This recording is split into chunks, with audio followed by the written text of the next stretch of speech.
మెత్తడ్ల పులుసు. ముందు ఆయిల్ పెట్టుకొని ఆనియన్స్ వేసుకోవాలి.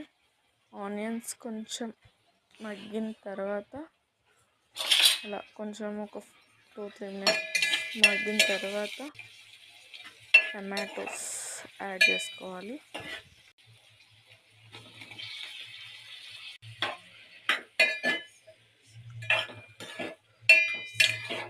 టమాటాలు బాగా కలిపి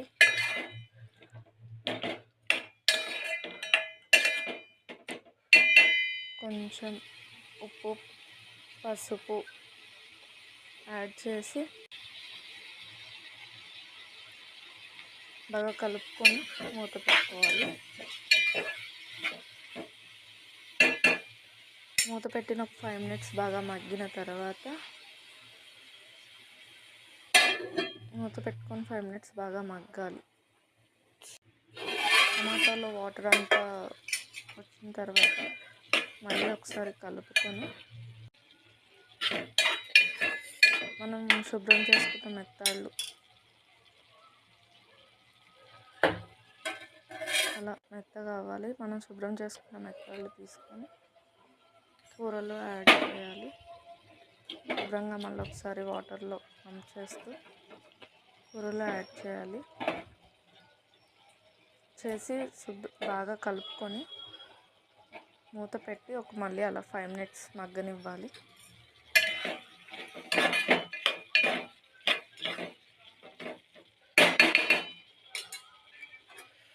మూత పెట్టి ఒక 5 మినిట్స్ మగ్గిన తర్వాత రుచికి సరిపడినంత కారం యాడ్ చేయాలి.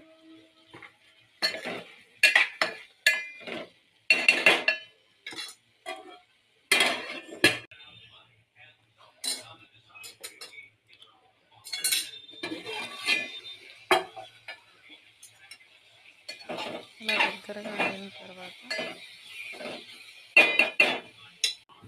చింతపండు పులుసు శుభ్రంగా కలుపుకొని చింతపండు పులుసు వేసి మళ్ళీ ఒకసారి కలిపి మరీ శుభ్రంగా కలుపుకొని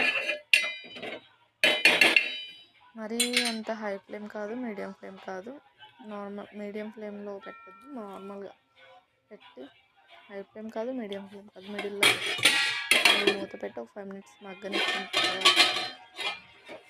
కొత్తిమీర వేసి దింపేసుకోవడమే. వేడివేడిగా మెత్తళ్ళ పులుసు రెడీ.